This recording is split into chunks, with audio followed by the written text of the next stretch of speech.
ऐसा कहा जाता है कि हिंसा नहीं करनी चाहिए, कहते कि नहीं कहते? अरे बोलिए ना, क्यों नहीं करनी चाहिए? कोई बता सकता है? पाप लगता है।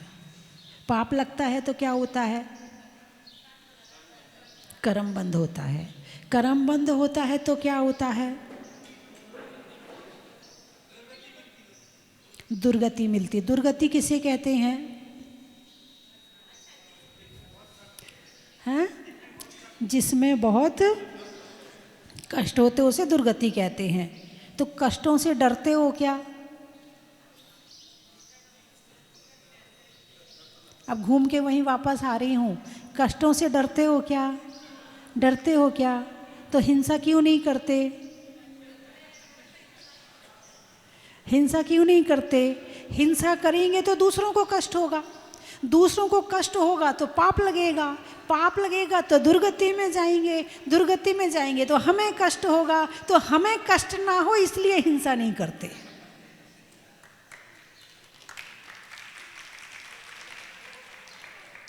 हमने चींटी को बचाया, चींटी के लिए नहीं बचाया, हमने अपने आप को बचाया। हमने मच्छर को बचाया, हमने मच्छर को नहीं बचाया, हमने अपने आप को बचाया। तो हिंसा नहीं करना चाहिए। क्यों नहीं करना चाहिए? क्योंकि हम अपने आप को बचा रहे हैं, हम उस जीव को नहीं बचा रहे हैं, हम अपने आप को बचा रहे हैं। यानी कि सारा तीर तो छूट रहा है सामने वाले की तरफ, लेकिन लग रहा है खुद को। यदि तुमने सामने वाले को तीर मारा है तो तीर घूमकर कहाँ आएगा? वापस यही आएगा। यदि तुम खुद को तीर नहीं मारना चाहते हो तो सामने वाले को मत मारो। सीधा सीधा गणित है ना? बात समझ में आ गई ना? हिंसा क्यों नहीं करना चाहिए? कोई आपसे पूछे कि क्यों नहीं करना चाहिए तो क्या बताओगे? उस जीव को कष्ट होता है कि मुझे कष्ट होगा,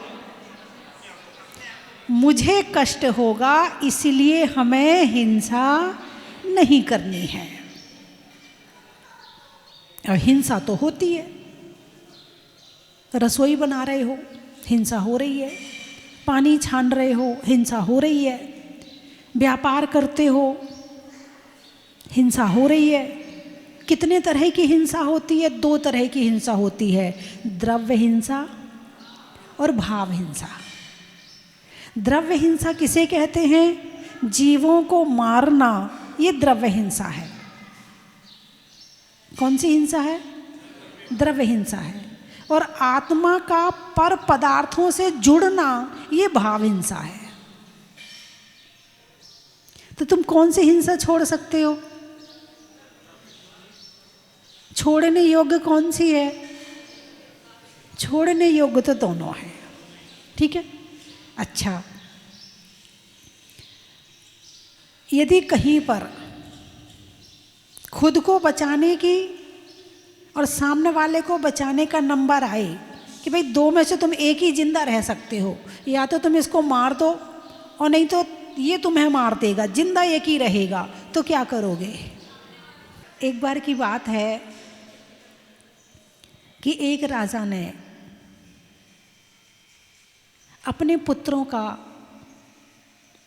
की परीक्षा लेने के लिए कि कौन राजा बनने योग्य है, अथवा मिलके रहने से क्या फ़ायदा है, परीक्षा लेने के लिए कि भाई भाई यदि मिलके रहें तो क्या फ़ायदा है, यदि लोग आपस में मिलके रहें तो क्या फ़ायदा है।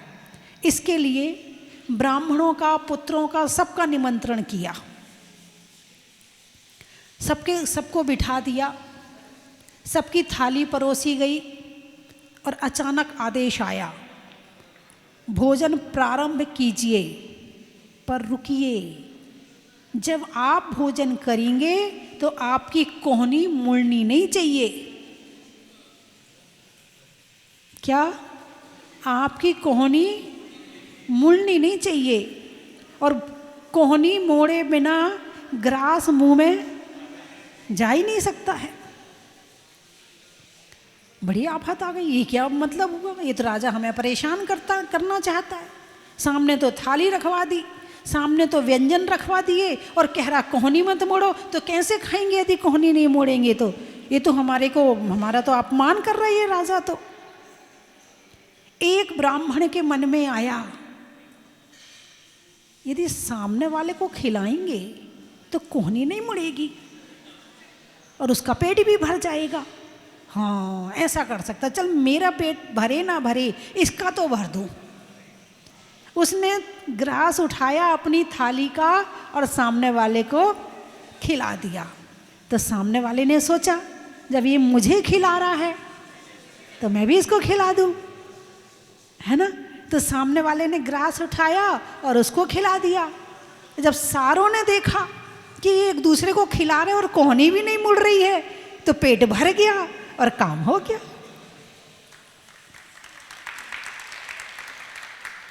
कर भला तो हो भला। लेकिन कई बार होता है कि भला करने में भी परेशानी आ जाती है। भला तो हमने उसका किया है, बुरा हमारा हो जाता है। मगर छोड़ मत देना, आज के बाद से तो कभी नहीं करूँगा। ये मुझे धोखा दे के चला गया, ठीक है, उसने धोखा तुम्हें नहीं दिया है, उसने धोखा खुद को दिया है। शटिकाए जीविन हननिते, सब विधि दरब हिंसा टरी, रागादि भाव निवारित, हिंसा न भावित अवतरी। अब यहाँ पर मुनिराज अहिंसा का पालन कैसे करते हैं? अब ये तो पता चल गया कि क्यों करते हैं, ये तो पता चल गया ना आपको। तो श्रावक के लिए तो त्रस हिंसा का त्याग वृथा थावर न संगारे, यानी एक इंद्रिय की हिंसा की छूट है, 2, 3, 4 पंचेंद्रिय हिंसा त्याग बताई है। लेकिन मुनि राजों के लिए दोनों तरह की हिंसा का त्याग है, एक स्थावर की भी और त्रस की भी। एक इंद्रिय जानते ना, पृथ्वी, जल, अग्नि, वायु और वनस्पति। और त्रस का मतलब 2 इंद्रिय, 3 इंद्रिय, 4 इंद्रिय और पंचेंद्रिय, ठीक है। तो मुनिराज का दोनों तरह की हिंसा का त्याग होता है, और श्रावक का स्थावर हिंसा की छूट है और त्रस हिंसा का त्याग है, ठीक है। अच्छा, तो षटकाय जीव न हननते। षटकाय, षट यानी 6, षट यानी 6, काय यानी शरीर हैं। 6 प्रकार के शरीर वालों का प्रकार, 6 जीव नहीं, 6 प्रकार के जीवों की हिंसा का त्याग। कौन कौन सी? 5 तो हो गए, पृथ्वी, जल, अग्नि, वायु और वनस्पति, और एक त्रस यानी 2 इंद्रिय, 3 इंद्रिय, 4 इंद्रिय, ये मिला के स्थावर और षटकाय, तो ये 6 हो गए, ठीक है। तो इनकी हिंसा का त्याग मुनिराज का होता है। मुनिराज भोजन क्यों नहीं बनाते? मुनिराज व्यापार क्यों नहीं करते, है ना? मुनिराज अपना मकान क्यों नहीं बनाते? मुनिराज ये सारे काम क्यों नहीं करते हैं? क्योंकि इनका स्थावर हिंसा का त्याग है। जिसने स्थावर हिंसा का त्याग कर दिया तो त्रस हिंसा का त्याग अपने आप हो गया, और मुनि बनने के बाद में हिंसा का पूर्णतः त्याग हो जाता है। क्या हो जाता है? पूर्णतः त्याग। चलो तो देख के चलो, खाओ तो देख के। अब 2 ही क्रिया बची, चलने की और भोजन की, 2 ही क्रिया बची। अब ना कुछ करना ना धरना, अब तो केवल स्वाध्याय करो और ध्यान करो। झाना झैना मुखम, पढ़ो लिखो और अपना ध्यान करो। इससे ज़्यादा तुम्हारे लिए कोई काम नहीं बचा है। तो जितनी जितनी हिंसा से बचे उतने उतने दुख से बचे, और जितने जितने दुख से बचे उतने उतने सुख में आए। बोलिए हाँ या ना? दीक्षा क्यों लेते हैं? दुख के लिए या सुख के लिए? अरे बोलिए ना। अब ठंड लग रही है तो दुख हो रहा नहीं हो रहा?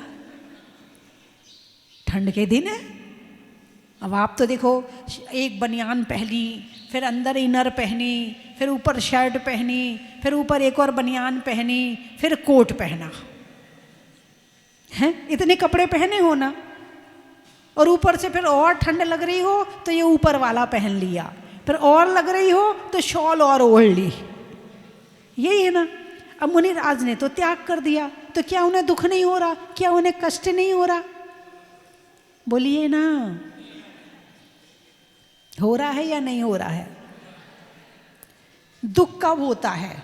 जब हम मानते हैं तब, या नहीं माने तब?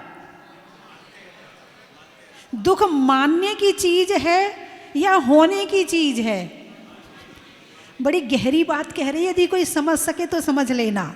दुख मानने की चीज है या होने की चीज है? मानने की चीज है। समझ में आया कि नहीं आया है?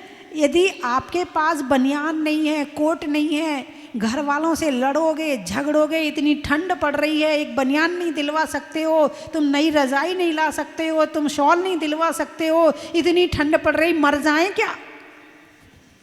ऐसी तो बोलते घरों में, ऐसी तो बोलते हो, मर जाएं क्या ठंड में, है? अच्छा, मुनिराज को ठंड लग रही है, लेकिन उन्होंने अपना ध्यान स्वाध्याय में लगा रखा है, उन्होंने अपना ध्यान में लगा रखा है। उन्होंने ठंड को ठंड माना नहीं है कि ठंड लग रही है इसलिए दुख भी नहीं है। यदि समझ सको तो समझ लेना, दुख होता नहीं है, दुख मानते हैं। दुख संसार में है ही नहीं है, बोलिए ना, दुख संसार में है ही नहीं है, हम मान रहे हैं कि दुख है। और ये शिक्षा मिलती है मुनिराजों से। प्यास लग रही है, गर्मी के दिन है, एक टाइम आहार करना है, प्यास लगी है, दुख हो रहा कि नहीं हो रहा? किसको हो रहा? शरीर को हो रहा। और मैं शरीर नहीं हूं, मैं तो आत्मा हूं, आत्मा को प्यास लगती नहीं है। तो भाई तू सही रह, लग रही है लगने दे, अपना ध्यान तो स्वाध्याय में।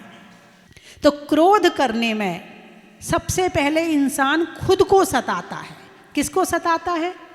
खुद को सताता है। और जब खुद को सताएगा तो वो सामने वाले को छोड़ देगा क्या? जिसकी दुकान में जो होगा, अरे बोलिए ना, मंदिर क्यों आते हो? इतनी ठंड है, जहाजपुर आए, देखो कैसे पतली सी धोती दुपट्टा में सुबह से बैठे हुए हो हैं, इतनी ठंड में घर से आए हो, कष्ट नहीं हो रहा आपको? अरे बोलिए ना, क्यों आए यहाँ पर जहाजपुर? सुख लेने आए या दुख लेने आए? क्या मिल रहा है यहाँ आकर के? सुख मिल रहा है। क्या मिल रहा है? सुख मिल रहा है। यदि सुख नहीं मिलता तो कोई भी आने वाला नहीं था। तो मंदिर में क्या मिलता है? तो कहाँ रखा? कौन सी अलमारी में रखा है? कौन निकाल निकाल के दे रहा है आपको यहाँ से सुख के? कौन से डब्बे में मिल रहा है सुख? अरे बोलिए ना, प्रभु के चरणों में मिल रहा। तो क्या भगवान के पास में सुख है? अरे बोलिए ना, भगवान के पास सुख है कि नहीं है? हमारा ये भैया बताएगा, बेटे भगवान के पास सुख है क्या? अभी तो तू ऐसे ऐसे कर रहा था, 1 मिनट में ऐसे ऐसे हो गई तेरी। तो बताओ, भगवान के पास ना तो मकान है, ना दुकान है, ना बच्चे हैं, ना परिवार है, ना सोना, ना चांदी, ना गाड़ी, ना घोड़ा, कुछ नहीं है। तो सुख कहाँ है भगवान के पास में? बताओ। सुख तो आपके पास में है। अपनी अपनी गाड़ी लेके आए हो, हैं, ओढ़ने के कपड़े हैं, बोलिए सुख है कि नहीं है? मान रखा है। बहुत बढ़िया, बहुत सुंदर। जैसे दुख मान रखा है ऐसे ही सुख मान रखा है नहीं है। यदि सुख कहीं है तो इन वीतरागी भगवान के पास में है। जिन्हें सुख के लिए किसी दूसरे की ज़रूरत नहीं है, शॉल की ज़रूरत नहीं है, जिन्हें बनियान की ज़रूरत नहीं है, जिन्हें सुख के लिए शरीर की ज़रूरत नहीं है, जिन्हें सुख के लिए तुम्हारे पिज़्ज़ा बर्गर की ज़रूरत नहीं है, जिन्हें सुख के लिए गाड़ी घोड़ा की ज़रूरत नहीं है, फिर भी सुख मिल जाए, ऐसा सुख इन भगवान के पास में है।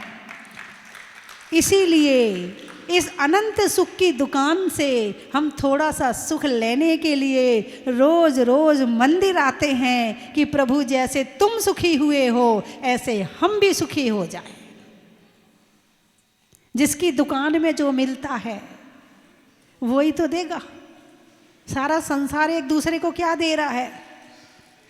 अरे बोलिए ना, है क्या दे रहा है? अच्छा, तुम्हारा बेटा तुम्हारा कहना मानता है, बहुत होशियार है, हर चीज में परफेक्ट है, तो वो सुख दे रहा है कि दुख दे रहा? बोलिए ना, सुख दे रहा। अच्छा चलो मान लिया कि सुख दे रहा। और एक बेटा बिल्कुल नहीं मानता, दिन भर जवाब देता है, दिन भर उल्टे सीधे काम करता है, तो दूसरा बेटा दुख दे रहा कि सुख दे रहा? दुख दे रहा। एक बेटा सुख दे रहा और एक बेटा दुख दे रहा। यदि मैं ये सिद्ध कर दूं कि दोनों बेटे दुख दे रहे हैं तो क्या होगा? छोड़ोगे? अच्छा, जिस बेटे से अच्छा काम कर रहा है उससे आपका प्रेम ज्यादा होगा, और जो अच्छा काम नहीं कर रहा उससे आपका प्रेम कम होगा। अब यदि तुम्हारा जो बेटा तुम्हें अच्छा लगता है, यदि उसको जरा सी बीमारी हो जाए तो आपको चिंता होगी कि नहीं होगी? वो खाना नहीं खाएगा तो चिंता होगी कि नहीं होगी? उसकी शादी नहीं हो रही होगी तो चिंता होगी कि नहीं होगी? और छोटे वाले की चिंता होगी क्या? चिंता तो दोनों दे रहे हैं। एक की चिंता मीठी लग रही है और एक की चिंता खट्टी लग रही, चिंता दोनों दे रहे हैं। बोलिए हाँ या ना? अब चिंता का रूप अलग अलग है। एक की खाने की चिंता नहीं, वो जाने, उसका काम जाने, मर्जी आएगा जहाँ खा लेगा, मुझे क्या करना। अरे वो तो टिफिन ही लेके नहीं गया, आज मैं देर से सो के उठी तो आज मैं टिफिन, आज तो मुझे भी अपना खाना अच्छा नहीं लग रहा है। क्यों? वो टिफिन लेके नहीं गया। दुख है कि नहीं है?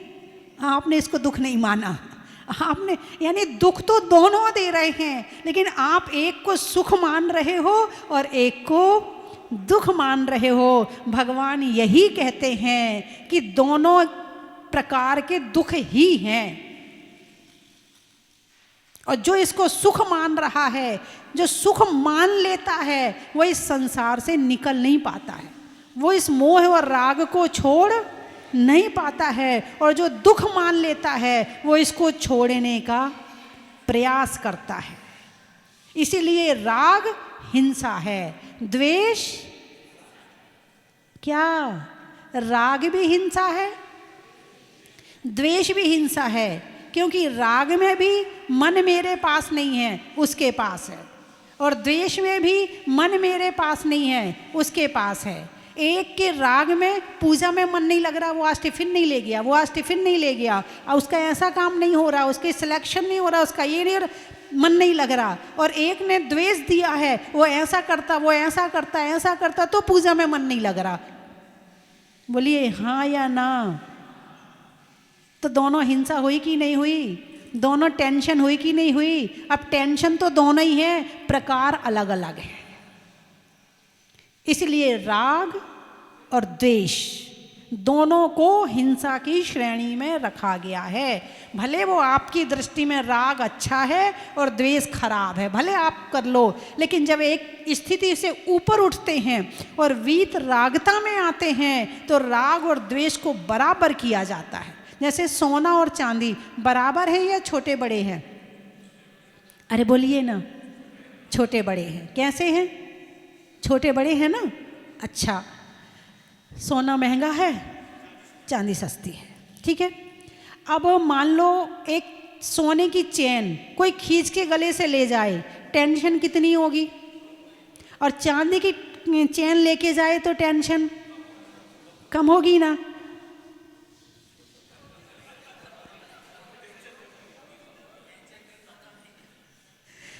बात समझ में आई कि नहीं आई है?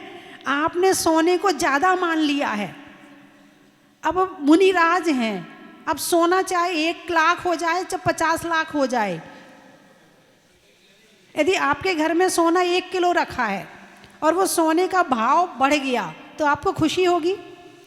अच्छा, सोने का भाव घट गया, दुख होगा। और जिसके पास सोना है ही नहीं है,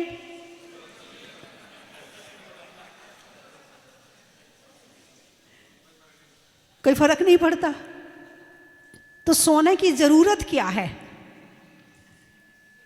सोने की ना तो पेट भर रहा है, ना कोई वो ऐसा है कि सोना पहनने के बाद बुखार ठीक हो जाता हो, ऐसा भी नहीं कि सोना पहनने के बाद वो कोई जो आपकी गोली दवाई है वो नहीं खानी पड़ती, ऐसा भी कुछ नहीं है। है क्या सोना?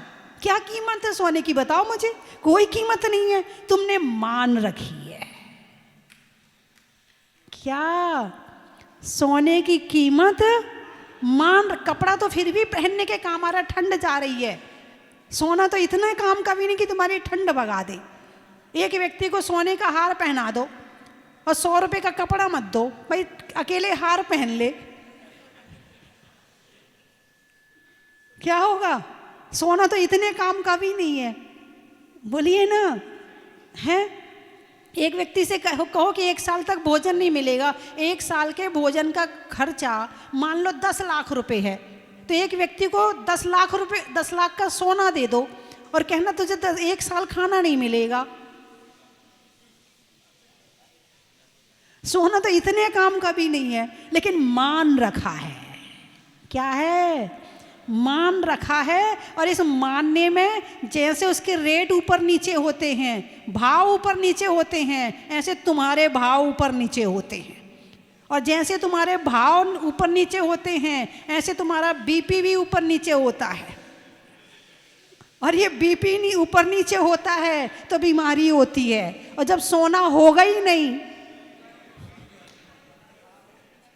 इसलिए भगवान ने सब कुछ छोड़ दिया और अपनी आत्मा में ध्यान लगा लिया। बात समझ में आई कि नहीं आई? द्रव्य हिंसा, भाव हिंसा, समझ में आया कि नहीं आया? तो संसार की वस्तुएं हैं, उपयोग करो, राग मत करो, सबके साथ रहो, मोह मत करो। ठीक है, नहीं है, नहीं है। लड़ाई झगड़ा मत करो कि ये क्यों नहीं लाए, वो क्यों नहीं लाए, ये नहीं दिलवाते, वो। अरे कोई काम का नहीं है। एक हमारे भावों के अलावा दुनिया में हमारे काम का कोई है ही नहीं है। बात समझ में आई कि नहीं आई? इसीलिए मुनिराज ने सब कुछ छोड़ दिया। तुम ऊपर से नीचे तक सोना पहनाओ, क्या तुम भगवान से बड़े बन जाओगे? इनने तो कुछ नहीं पहना।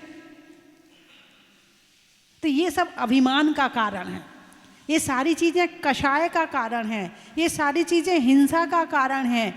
तुम्हारी भी हिंसा होती है और सामने वाले की। खूब सोना चांदी पहन के गए शादी में, अब सामने वाला देख देख के जल रहा है। तो तुम्हारी भाव हिंसा कैसे हो रही? कि तुम अभिमान कर रहे हो, तुम दिखा रहे हो, ऐसे भाव हिंसा तुम्हारी हो रही। और सामने वाला जल रहा है तो उसकी भी हो रही है। तो संसार के पदार्थ हिंसा का कारण है, इसीलिए भगवान ने सब कुछ त्याग दिया है। अब समझ में आया त्याग क्यों किया भगवान ने? आज समझ में आया होगा। कहना इतने दिन से तो समझ नहीं पा रहे थे, लेकिन आज समझ में आ गई कि भगवान ने क्यों छोड़ा है ना?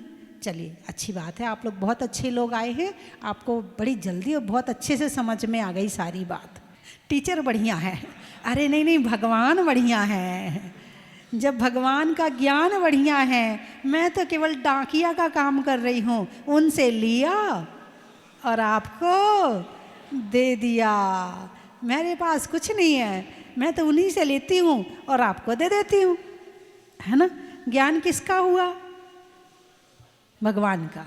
वीतरागी कौन है? भगवान वीतरागी। अभी अपनी वीतरागता कहाँ प्रकट हो रही है? अभी तो मोटा मोटा राग छोड़ दें, क्रोध मान माया लोभ का मोटा राग छोड़ दें। छोटा तो बात की बात है, सूक्ष्म तो बात की बात है, मोटा छोड़ दें, यही बड़ी बात है। इन पर पदार्थों के पीछे लड़ना छोड़ दें, यही बड़ी बात है। मोह छोड़ना तो दूर की बात है ना। तो आज जैसे अभी हमारे सत्येंद्र जी ने कहा कि गुजरात वालों ने पूरे भारत में तहलका मचा रखा है, तो आज गुजरात वालों ने जहाज मंदिर में तहलका मचा रखा है। कौन है भाई? जयेश भाई कौन है? आप हैं? अच्छा, आपका नाम बड़ा सुना है। और एक और भाई कौन है? आशीष भाई हैं, रितेश भाई। आप भरत सागर जी महाराज जी के पास में दर्शन किए ना? हाँ। और वैसे भी जयेश नाम से बड़ा मुझे कई बार सुना है मैंने। तो पहली बार आए आप यहाँ पर? पहली बार आए? आगे? अच्छा हाँ, ये तो भैया हमेशा आते हैं। और एक और आते हैं हमारे अशोक जी विनायका के सुपुत्र आशुतोष, वो भी हर महीने आता है, बस आने वाला होगा। चलिए मैं 3 चीज़ें बोलूँगी, आप लोगों को कहना बड़ा ही। तो आप लोग पहली बार तो आए हो, आखिरी बार तो नहीं है। जो एक बार आएगा वो बार बार आएगा, चाहे ठंड हो, चाहे गर्मी हो, चाहे बरसात हो। चलिए मैं 3 चीज़ें बोलूँगी, आपको कहना बड़ा ही महत्व है। नदी में नाव का, मनुष्यों के भाव का, सुधरने में स्वभाव का,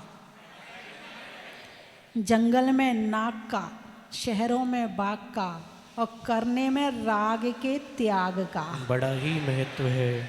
हिंदी में मात्रा का, स्कूल में छात्रा का, और सर्दी में जहाजपुर की यात्रा का बड़ा ही महत्व है।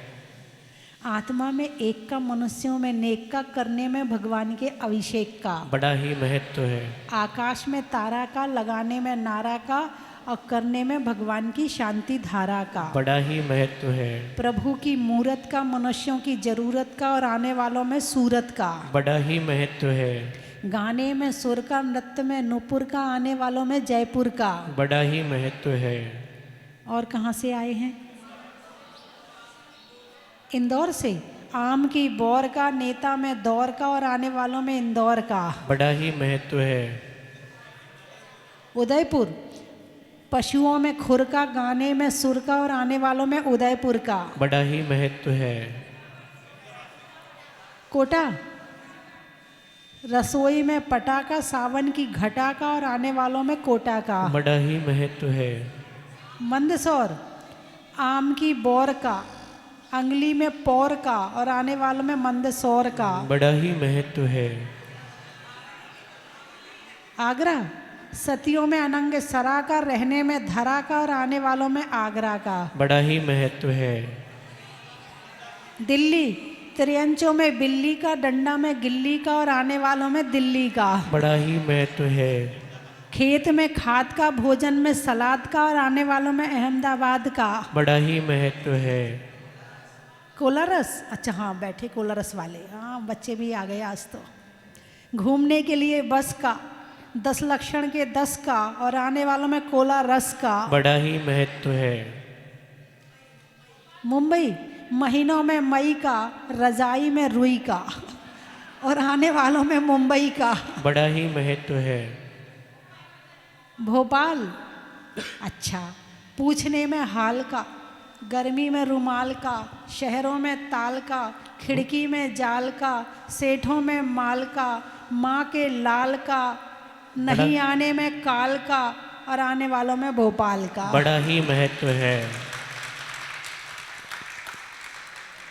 हो गए।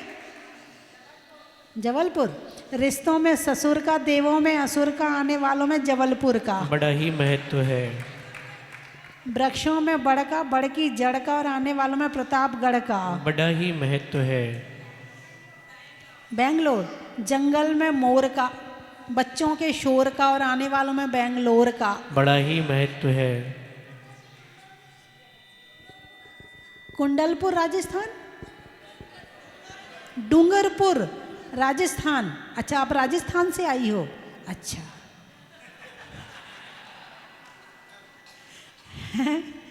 रहने में हिंदुस्तान का, रहने में हिंदुस्तान का, शादी में पान का, और आने वालों में राजस्थान से राजस्थान का। बड़ा ही महत्व है। हाँ, 2 राजस्थान होगा ना, एक डूंगरपुर राजस्थान और एक जहाजपुर राजस्थान। हाँ, ऐसे उस एरिया के लोग ऐसे ही कहते हैं, हम राजस्थान से आए हैं। मध्यलोक से आए नहीं है, मध्यलोक में रहते हो। तिरंचों में जोंक का, सुनाने में जोक का, और रहने में मध्यलोक का। बड़ा ही महत्व है। मेरे को ऐसा लगता है यहाँ पर आने के बाद जैसा कि मैं अपने घर में आ गया हूँ। एकदम अलग ही एनर्जी और एकदम ऊर्जा बहुत ज़बरदस्त पैदा होती है। यहाँ का अतिशय, मतलब मैं आपको बता नहीं सकता, इतना ज़बरदस्त अतिशय है यहाँ का। वो मैं साक्षात, मेरे साथ में जो भी जुड़े हुए हैं वो सब जानते हैं इस चीज़ को और देखते हैं क्या है क्या नहीं। मौज सबको नसीब नहीं होती, जिंदगी सबकी खुश नसीब नहीं होती, लेकिन हो जाए जिस पर स्वस्ति मैया की मेहरबानी, जिंदगी कभी उसकी बदनसीब नहीं हो सकती। आज साक्षात देख भी लिया है कि स्वर्ग कहीं और नहीं, स्वर्ग यहीं है। और इतना अच्छा लग रहा है कि मानो कि हम स्वर्गों में ही बैठे हैं और सारे इंद्र भी बैठे हैं। तो बहुत अच्छा लगा, सभी लोग जहाजपुर आए। प्रतिमा जी, बहुत एनर्जी है। कल रात को जब मैं पहुंचा तभी हम सब आए साथ में मित्र, मैंने उनको बोला बहुत बढ़िया व्यवस्था है। हम महावीर जी होके आए, 2-3 तीर्थ स्थान करके आए, लेकिन मैंने बोला यहाँ जो अभी शुरुआत इन्होंने किया है, अगर ये आगे भी ऐसा रहेगा तो यहाँ बहुत अच्छा और भव्य मंदिर के साथ साथ लोगों का आने का भी मन बहुत बढ़ेगा। जिस आपकी व्यवस्था है बहुत अच्छा है, और माता जी का सानिध्य के हिसाब से उन्होंने जो प्रवचन दिया उससे भी हम लोगों को बहुत अच्छा लगा। उस समय से लेकर आज तक लगातार जयपुर वाले ऐसे बेचैन हो रहे हैं कि माता जी के पैर किस तरह से दोबारा जयपुर की ओर पड़े।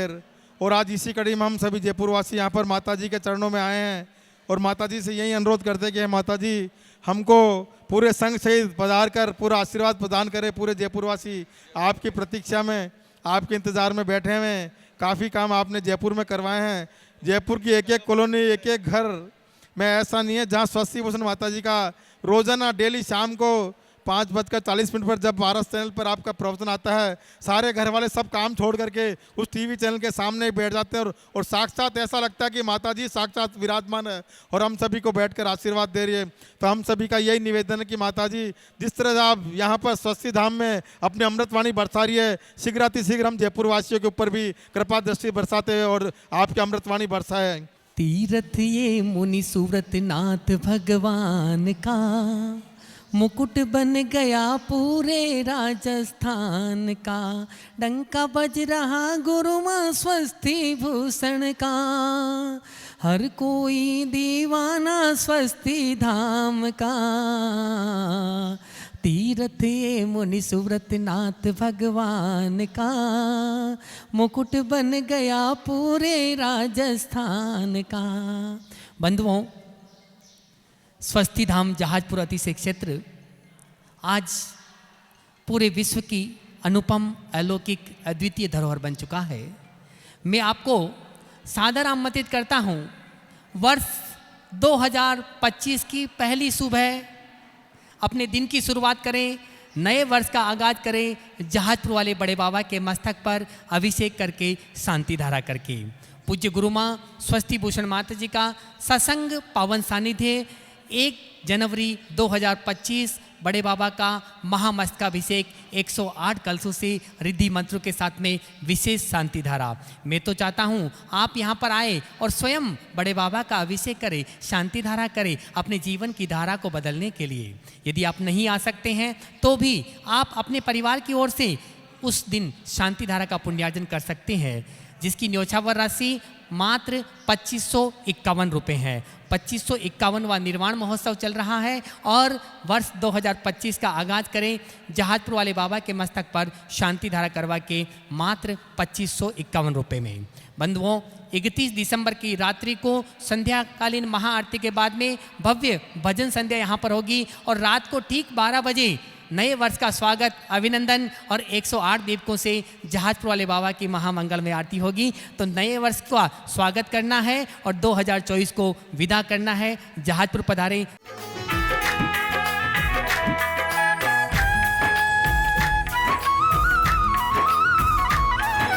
मंगलवार को मंगलकारी मंगल करने प्रगटे, दर्शन करते ही आशीषों के भंडार हैं भरते।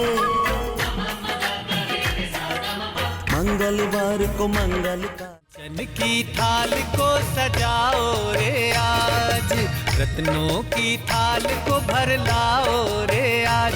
आओ आओ करे रे गुणगान आरती भगवन की, आओ आओ करे गुणगान आरती भगवन की।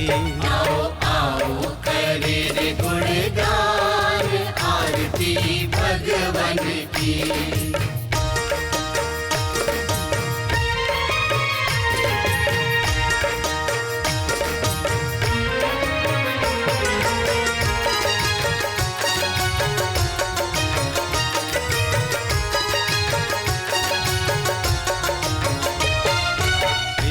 सुमित्र के राज दुलारे, माँ पद्मा जी के नैनों के तारे। पिता सुमित्र के राज दुलारे, माँ पद्मा